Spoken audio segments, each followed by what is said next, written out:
अस्सलाम वालेकुम बच्चों। तो बच्चों कैसे हो बच्चों? आज के इस सेशन के अंदर जो हमारा टॉपिक है वो है डिफ्यूजन। वो कौन सा हमारे पास? Diffusion of gases. तो डिफ्यूजन ऑफ गैसेस के अंदर इस सेशन के अंदर या इस लेक्चर के अंदर हम क्या क्या चीज़ें सीखेंगे? सबसे पहले हम डिफ्यूजन की डेफिनेशन को देखेंगे, उसके बाद हम उसकी एग्जांपल को देखेंगे, उस पर हम उसकी एक्सप्लेनेशन को देखेंगे, उसके बाद हम फैक्टर्स देखेंगे। ये चार चीज़ें हमने देखनी है। लेकिन मैं आपको यहाँ पे ये बात बता दूँ कि सबसे पहले हम डेफिनेशन को नहीं देखेंगे। हाँ जी बिल्कुल, सबसे पहले हम डेफिनेशन को नहीं देखेंगे ना, सबसे पहले हम इसको एग्जांपल को देखेंगे, सबसे पहले हम इसकी एक्सप्लेनेशन को देखेंगे, ताकि जो डेफिनेशन है वो आपको प्रॉपर समझ आ जाए। वो आपको क्या जाए? प्रॉपर समझ आ जाए। क्योंकि अक्सर ये होता है बच्चे डेफिनेशन को रट्टा मार लेते हैं, डेफिनेशन उनको पता नहीं होती। तो हम डेफिनेशन के अंदर जो एक एक वर्ड है हम उसको प्रॉपर समझेंगे। तो उसको समझने के लिए हमें सबसे पहले किसकी तरफ चलना पड़ेगा? एक्सप्लेनेशन की तरफ चलना पड़ेगा। तो बात क्या है कि मैंने क्या ले लिए? दो सिलेंडर ले लिए। दो क्या ले लिए? सिलेंडर ले लिए। एक सिलेंडर को मैंने नाम दे दिया सिलेंडर ए और एक सिलेंडर को मैंने नाम दे दिया सिलेंडर बी। ठीक है, मैंने नाम दे दिया, आपने नाम दिया, बात एक किया। सिलेंडर ए के अंदर मैंने जो गैस फिल किया वो किया हाइड्रोजन गैस। कौन सी गैस फिल किया? Hydrogen gas. सिलेंडर बी के अंदर जो मैंने गैस फिल किया वो मैंने कौन सी गैस की फिल किया? Oxygen gas. कौन सी गैस फिल की? Oxygen gas. दो डिफरेंट नस्ल की गैसें मैंने क्या कर दी है? दो सिलेंडर के अंदर भर दी हैं और दोनों की अमाउंट मेरे पास क्या है? बराबर है। ठीक है, अगर ये मैंने 5 kg लिए तो इधर मैंने भी क्या ले लिया? 5 kg ले लिए। बात समझ रहे हो? अब होता क्या है, एक तो आप लोगों को पता है कि आप लोगों की तरह जो गैस के जो मॉलिक्यूल्स हैं ये आराम से नहीं बैठते, इनकी ज़िंदगी में आराम नहीं है, ये कंटिन्यू मूव करते रहते हैं और बेतरतीबे मूव करते हैं। ये भी आपको पता है काइनेटिक एनर्जी होने की वजह से। ये बातें हम पीछे पढ़ के आए हैं कई दफ़ा। अब होता क्या है कि जब मेरे पास यहाँ पे क्या लगा हुआ? एक स्टॉप कॉक लगी हुई है। ठीक है, ये स्टॉप कॉक जो है समझ लो एक वॉल है। जब मैं इसको ओपन करूंगा तो पार्टिकल एक दूसरे की तरफ मूव करना स्टार्ट करेंगे, जब बंद करूंगा तो पार्टिकल नहीं मूव करेंगे। अब मैंने पहले बंद थी, अब मैंने इसको क्या कर दिया? ओपन कर दिया। फॉर एग्जांपल अब मैंने इसको क्या कर दिया? ओपन कर दिया। अब होगा क्या? अब क्या होना है? जब मैं इसको ओपन करूंगा स्टॉप कॉक को तो ये वाले पार्टिकल इसकी तरफ आएंगे, ये वाले पार्टिकल क्या होगा? क्या आपका ज़हन में क्या कहता है? क्या होगा? क्या ये वाले पार्टिकल जब इधर आएंगे क्या इसके पार्टिकल्स को फायरिंग करेंगे? क्या नहीं आने देंगे? ऐसा नहीं होगा। ठीक है, तो होता क्या है, जब भी दो डिफरेंट टाइप ऑफ गैसेस, जब भी मैंने क्या बोला? दो डिफरेंट टाइप ऑफ गैसेस आपस में एक दूसरे के कांटेक्ट में आएंगी, एक दूसरे के सामने आएंगी, तो क्या होगा? उन दोनों के मॉलिक्यूल मेरे पास क्या करेंगे? मूव करना स्टार्ट कर देंगे। उन दोनों के मॉलिक्यूल मेरे पास क्या करेंगे? गट्ठे क्या करेंगे? मूव करेंगे। क्या करेंगे? मेरे पास दोनों गैसेस के मॉलिक्यूल जो होंगे वो क्या करेंगे? गट्ठे मूव करेंगे। अब गट्ठे मूव करने का मतलब ये नहीं है कि ये वाला पार्टिकल इस पार्टिकल का हाथ पकड़ेगा और बोलेगा चलो जी एंजॉय करते हैं, ऐसा नहीं होना। ठीक है, अब मैं बातें लिखता जाता हूँ, साथ साथ थोड़ी थोड़ी बातें आपको समझ आती जाए। मैंने पहली बात क्या बोली है? जब भी मेरे पास दो डिफरेंट टाइप ऑफ गैसेस क्या होंगी? आपस में कॉन्टैक्ट में आएंगी, एक दूसरे के सामने आएंगी, तो उनके मॉलिक्यूल क्या करेंगे? गट्ठे एक ही टाइम के अंदर क्या करेंगे? मूव करेंगे। व्हेन टू डिफरेंट गैसेस, बल्कि when two different gases, different gases जब मेरे पास किस में आएंगी? कॉन्टैक्ट में आएंगी, तो क्या होगा? जब दो डिफरेंट गैसेस आपस में कांटेक्ट में आएंगी तो उनके जो मॉलिक्यूल्स होंगे वो मेरे पास क्या करेंगे? Move together, move together. दोनों क्या करेंगे? गट्ठे मूव करेंगे। मतलब ये वाले पार्टिकल एक ही टाइम के, ये वाले पार्टिकल गैस के मॉलिक्यूल और ये वाले गैस के मॉलिक्यूल एक ही टाइम के अंदर ये इधर आएंगे और ये उधर जाएंगे। बात समझ आ गई नहीं आई? ये बात समझ आई या नहीं आई? ये बात मुझे बताओ सबको समझ आई है या नहीं आई? कि जब भी दो गैस के दो डिफरेंट टाइप ऑफ गैसेस एक दूसरे के आमने सामने आएंगी तो उनके जो मॉलिक्यूल्स होंगे वो एक ही टाइम में दोनों एक दूसरे की तरफ क्या करेंगे? मूव करेंगे। ये बात समझ आ गई? अब दूसरी चीज, भाई साहब इनको क्या जरूरत होती है मूव करने की? क्या इसमें ऐसी क्या चीज है कि ये मूव करते हैं? जिनकी जो मूवमेंट होती है वो किस वजह से होती है? काइनेटिक एनर्जी की वजह से होती है। किसकी वजह से होती है? काइनेटिक एनर्जी की वजह से होगी। मूवमेंट किसकी वजह से होगी? काइनेटिक एनर्जी की वजह से होगी। अब ये जो इनकी मूवमेंट होती है, और आपको ये भी पता है गैस के पढ़ रहे हैं तो इनकी मूवमेंट कैसी होगी? बेतरतीबी होगी। आपकी तरह बेतरतीबे काम करेंगे तो मेरे पास मूवमेंट जो होगी वो कैसी होगी? मूवमेंट जो होगी वो कैसी होगी? रैंडमली। कैसी होगी? मेरे पास रैंडमली होगी। कैसी होगी? मेरे पास रैंडमली होगी। अब तीसरी चीज, क्या ये थोड़ी देर के लिए यहाँ से मूव करेंगे? ये वाले मेरे पास क्या, ये यहाँ से बस 1 मिनट के लिए मूव करेंगे बाद में बैठ जाएंगे? नहीं, ये मूव करते रहते हैं। ये तब तक मूव करते रहते हैं जब इक्विलिब्रियम एस्टेब्लिश नहीं हो, जब तक इक्विलिब्रियम मेरे पास क्या नहीं होता, एस्टेब्लिश नहीं होता। तो ये बात आपको आगे समझ आएगी। अब मैं क्या बोलता हूँ कि ये मेरे पास एक तो क्या करते हैं, कांस्टेंट मूव करते हैं, ये लगातार इधर मूव कर रहे होते हैं, और ये वाले जो गैस के मॉलिक्यूल होते हैं वो कंटिन्यू क्या कर रहे होते हैं, उधर मूव कर रहे होते हैं। तो मैं क्या लिखूंगा कि मेरे पास ये क्या करें, ड्यू टू कांस्टेंट मूवमेंट, किसकी वजह से, due to constant movement, due to constant movement, constant movement की वजह से ये मेरे पास कहते हैं स्प्रेड अप, फैल जाते हैं एंड मिक्स अप। मतलब क्या होते हैं, फैल जाते हैं और मिक्स हो जाते हैं। जैसा कि ये काले जो आपके पास हाइड्रोजन के जो गैस के जो मॉलिक्यूल्स हैं ये यहाँ पे आ जाएंगे, ये हो गया, और ये रेड वाले जो हैं वो यहाँ पे आ जाएंगे। ठीक हो गया। ड्यू टू कांस्टेंट मूवमेंट की वजह से, लगातार मूवमेंट होने की वजह से क्या हो जाएगा कि आपके पास वो जो रेड वाले मॉलिक्यूल हैं, ऑक्सीजन के जो मॉलिक्यूल हैं वो कंटेनर ए के अंदर आ जाएंगे, और जो हाइड्रोजन गैस के जो मॉलिक्यूल हैं वो कंटेनर बी के अंदर चले जाएंगे। अब जब ये मूव करते हैं ना, ये फॉर एग्जांपल के तौर पर रेड वाला मॉलिक्यूल है, ये मूव किया, ये मूव करता है या करता है। अब सामने इसके आगे कौन सा आ गया, ब्लैक का मॉलिक्यूल, हाइड्रोजन के जो मॉलिक्यूल्स हैं, गैस के मॉलिक्यूल वो आ गए। ये इनके साथ क्या करेंगे, टकराएंगे। जब ये इनके साथ टकराएंगे तो मेरे पास क्या होगा, ये जो रेड वाला मॉलिक्यूल आया इसको तो सीधा आना चाहिए था, ये सीधा आ रहा था ना, अब इसकी डायरेक्शन सीधी यहाँ पे आनी थी, लेकिन ये रास्ते में आया। रास्ते में आने की वजह से क्या होगा कि ये अपनी डायरेक्शन, जो रेड वाला होगा वो अपनी डायरेक्शन भी चेंज कर देगा, खुद नीचे की तरफ चला जाएगा, नीचे या ऊपर किसी भी तरफ जा सकता है, और साथ में ब्लैक वाले की भी क्या कर देगा, चेंज कर देगा। बात समझ आई या नहीं आई?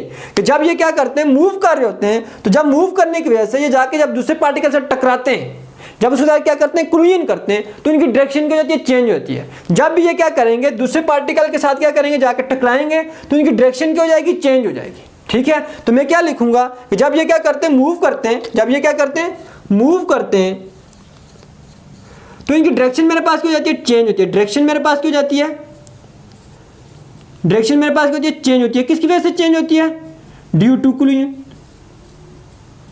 कोलिजन की वजह से इनकी डायरेक्शन मेरे पास क्या हो जाती है, चेंज हो जाती है। अब डायरेक्शन चेंज होने की वजह से क्या होता है, अब इसके अंदर जो भी स्पेसेस अवेलेबल थी, जो भी जगह क्या थी, खाली थी, जो भी जगह क्या थी, खाली थी, उन सब खाली जगह के अंदर जाकर मेरे पास ऑक्सीजन के मॉलिक्यूल बैठ जाएंगे। भाई लोगों, क्या मैंने बोला कि मेरे पास डायरेक्शन के चेंज होने की वजह से, डायरेक्शन की तब्दील होने की वजह से, कि इसके अंदर जो भी जगह क्या थी, अवेलेबल थी, मौजूद थी, उन सब जगहों पे जाके गैस के मॉलिक्यूल बैठ जाएंगे।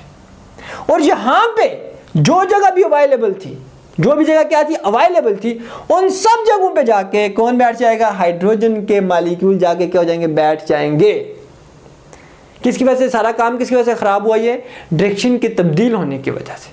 डायरेक्शन जब क्या होगी, चेंज होगी, तो क्या होगा, उसकी वजह से मेरे पास क्या होगा कि यहाँ पे मौजूद, एक तो मेरे पास क्या हो जाएंगे, फैल जाएंगे, स्प्रेड, फैल जाएंगे,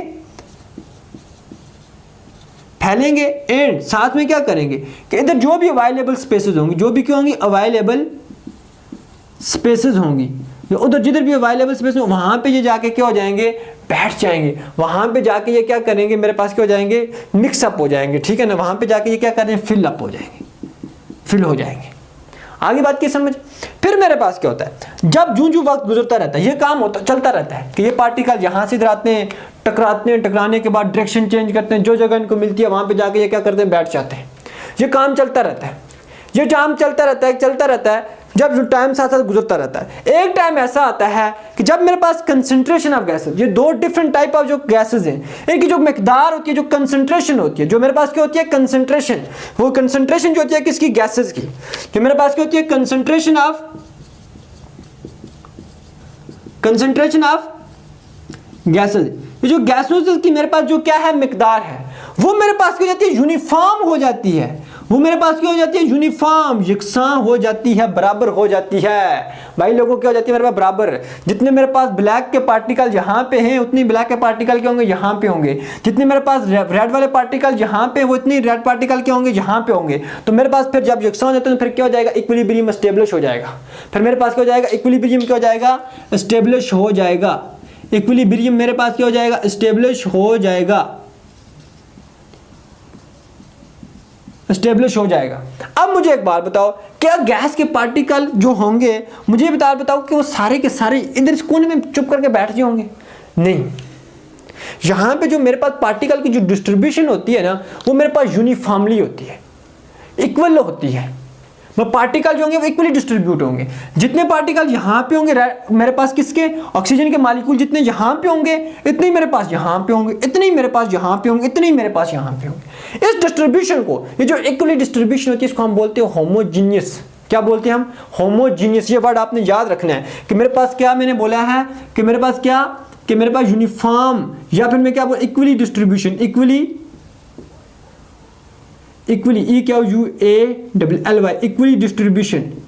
डिस्ट्रीब्यूशन को मैं क्या बोलूंगा भाई साहब, क्या बोलूंगा, होमोजीनियस।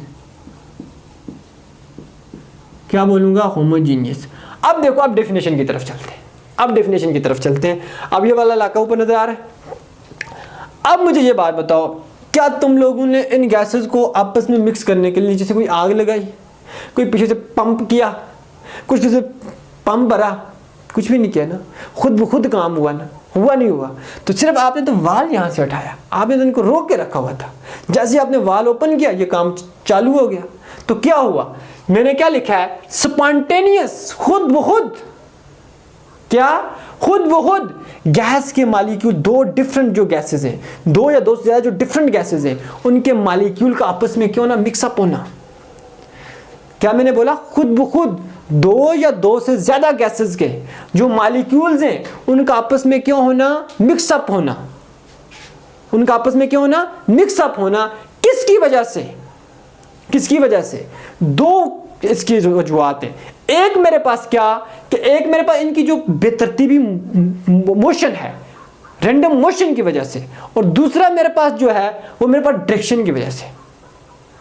ठीक है, तो ये लिखी हुई है, स्पॉन्टेनियस, खुद ब खुद मिक्स होना किसके, दी मॉलिक्यूल्स ऑफ टू और मोर गैसेस, दो या दो से ज्यादा गैसेस के मॉलिक्यूल का आपस में क्या होना, मिक्स होना, बाय रैंडम मोशन, बेतरतीबी मूवमेंट की वजह से, एंड कोलिजन, और टकराव की वजह से। किसकी वजह से? टकराव की वजह से। और टकराने की वजह से क्या कर देते हैं, मेरे पास एक होमोजीनियस मिक्सचर बना देते हैं। अभी मैंने आपको बताया कि होमोजीनियस मिक्सचर क्या होगा, कि गैस के पार्टिकल इक्वली डिस्ट्रीब्यूट होंगे। जितने मेरे पास गैस के पार्टिकल यहाँ पे होंगे ऑक्सीजन के होंगे, इतनी मेरे पास किसके होंगे, हाइड्रोजन के होंगे। जितने यहाँ पे हाइड्रोजन के होंगे, इतने मेरे पास ऑक्सीजन के होंगे। और मेरे पास क्या होंगे, इक्वल, जितने ऑक्सीजन के गैस यहाँ मॉलिक्यूल यहाँ पे होंगे, इतने यहाँ पे, इतने यहाँ पे, इतने यहाँ पे। इसको हम क्या बोलते हैं, मेरे पास क्या बोलेंगे, हम डिफ्यूजन बोलेंगे। तो डिफ्यूजन की डेफिनेशन में दोबारा रिपीट कर देता हूँ कि गैस के मॉलिक्यूल का खुद ब खुद क्या होना, मिक्सअप होना। दो वजूहात इसकी हैं। एक मेरे पास क्या आ गया कि मेरे पास कोलिजन की वजह से, और साथ में मेरे पास क्या आ गया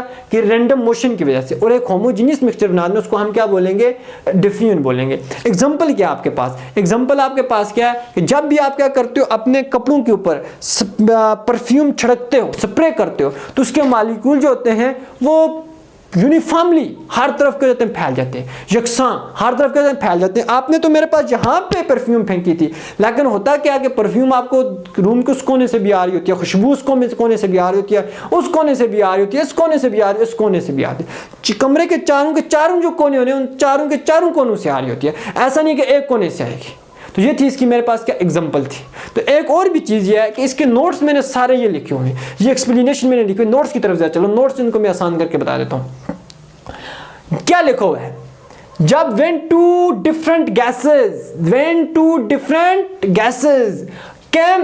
come into contact, जब एक दूसरे के आमने सामने आएंगी, यही बात मैंने बोली थी, एक दूसरे के आमने सामने आएंगी, तो their particle begin to move together, तो इनके पार्टिकल इकट्ठे क्या करेंगे, मूव करेंगे। हाथ में हाथ डाल के मूव नहीं करेंगे, ठीक हो गया। और इनकी kinetic, because of their kinetic energy, किस वजह से मूव करते हैं, काइनेटिक एनर्जी की वजह से। और इनकी जो मोशंस होती है वो क्या होती है, रैंडमली होती है, बेतरतीबी होती है, इन ऑल डायरेक्शन, और तमाम डायरेक्शन में होगी। अब this random and constant motion, ये जो रैंडम और लगातार जो मोशन है इनकी, ये जो बेतरतीबी और कंटिन्यू जो मोशन है, उसकी वजह से क्या हो जाएगा, गैस के जो मॉलिक्यूल्स होंगे वो इधर मेरे पास क्या हो जाएंगे, फिल अप हो जाएंगे। क्या हो जाएंगे, मेरे पास फिल अप हो जाएंगे, इधर मिक्स स्प्रेड हो जाएंगे, और यहाँ पे क्या हो जाएंगे, स्प्रेड हो जाएंगे और मिक्स अप हो जाएंगे, फैल जाएंगे और इनके अंदर दस जाएंगे। ये जो गैस के पार्टिकल्स होंगे ये अपनी डायरेक्शन क्या करेंगे, चेंज करेंगे जब पार्टिकल के साथ क्या करेंगे, टकराएंगे। क्या करेंगे, टकराएंगे।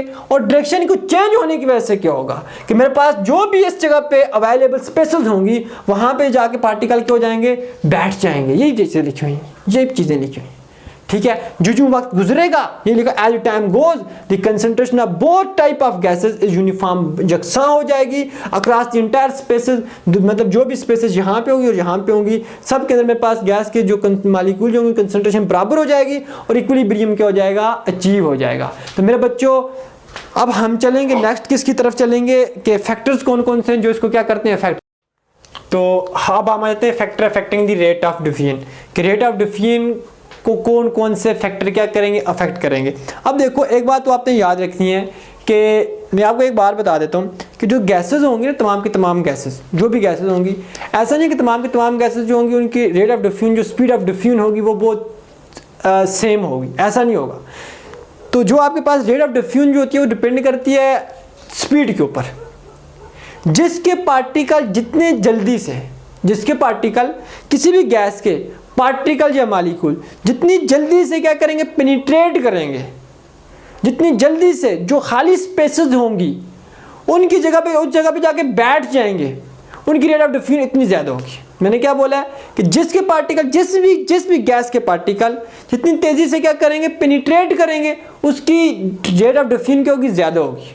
उस गैस की इतनी रेट ऑफ डिफ्यूजन ज़्यादा होगी, ठीक है। तो स्पीड मेरे पास दो चीज़ों के ऊपर डिपेंड करती है। स्पीड, पता ना आपको, स्पीड दो चीज़ों के ऊपर डिपेंड करती है।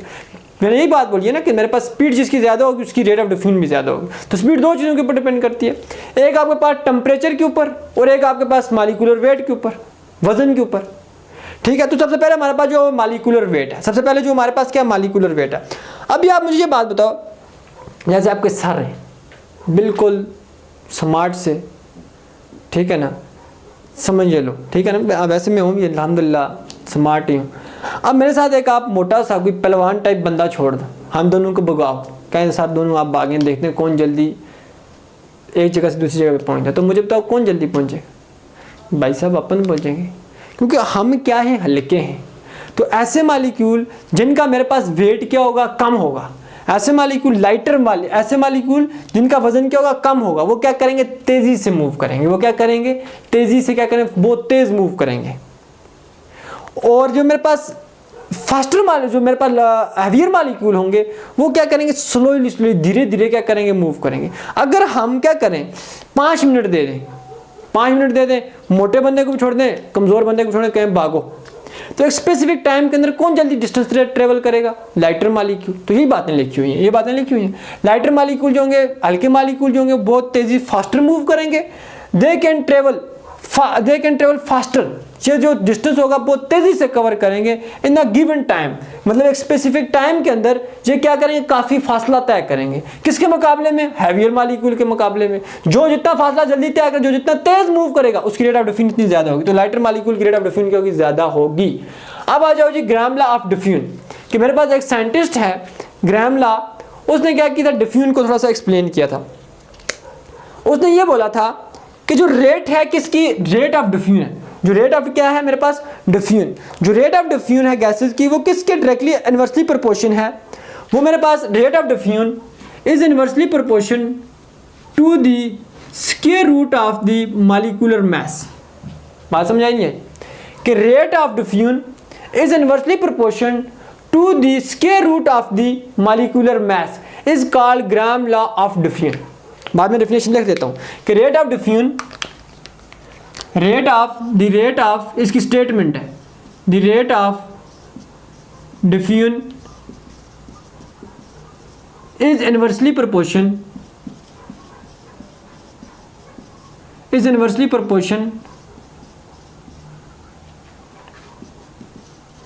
टू द स्क्वायर रूट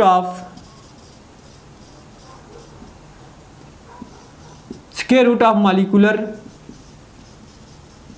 मास या मॉलिक्यूलर वेट, जो लिखते हो। अब देखो सर जी हमें ये बात बताएं, क्या इसमें और इसमें क्या फ़र्क है, इसमें और इसमें क्या फ़र्क है, इसमें और इसमें क्या डिफरेंस है।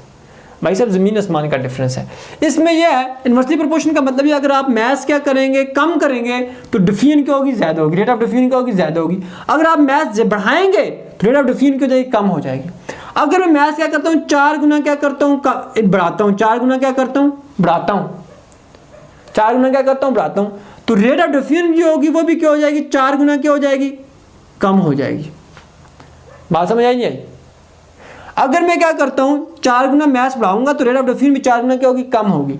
लेकिन अगर मैं यहां पे 4 गुना मैथ्स क्या करूंगा, बढ़ाऊंगा, तो मेरे पास रेट ऑफ डिफ्यूजन जो होगी 2 गुना क्या होगी, इंक्रीज होगी। उसकी रीजन यह है कि √4 जो होता है वो किसके इक्वल होता है, 2 के इक्वल होता है। √4 होता है वो किसके इक्वल होता है, 2 के इक्वल होता है। ये बात समझ आई या नहीं आई? तो यहाँ से ये बात आपने याद रखी, ये इसकी क्या है, मेरे पास मैथमेटिकल क्या है, मेरे पास इसकी फॉर्म है। तो इस फॉर्म को आपने क्या करना है, याद रखना है कि रेट ऑफ डिफ्यूजन जो होता है वो किसके इनवर्सली प्रोपोर्शन होता है, is inversely proportion to the square root of the molecular mass. सिर्फ मॉलिक्यूलर मास नहीं लिखना तो गलत हो जाएगा काम। आगे बात की समझ, ये इसकी स्टेटमेंट आ गई, ये इसकी मेरे पास क्या आ गई, मैथमेटिकल फॉर्म आ गई। अब हम इसको क्या करते हैं, एक्सप्लेनेशन इसकी लिखते हैं। अब हम इसकी क्या करते हैं, एक्सप्लेनेशन लिखते हैं। अब एक्सप्लेनेशन में ये क्या बोल रहे हैं, एक्सप्लेनेशन में ये क्या बोल रहे हैं, एक्सप्लेनेशन में ये आपको ये बोल रहा है, अगर आप क्या करो, टेम्परेचर क्या कर दो, कांस्टेंट कर दो, टेम्परेचर क्या कर दो, कांस्टेंट कर दो, तो आपके पास क्या होगा, आपके पास काइनेटिक एनर्जी भी जो मेरे पास क्या हो जाएगी, वो मेरे पास सेम हो जाएगी। काइनेटिक एनर्जी भी मेरे पास क्या होगी, सेम होगी। काइनेटिक एनर्जी भी मेरे पास क्या होगी, सेम होगी। फिर ये बता रहा है कि अगर आपके पास काइनेटिक एनर्जी सेम होगी, काइनेटिक एनर्जी का फॉर्मूला क्या होता है, काइनेटिक एनर्जी इक्वल 1/2 mv का स्क्वायर, mv का स्क्वायर। अब ये बता रहा है कि काइनेटिक एनर्जी क्या होगी, सेम होगी।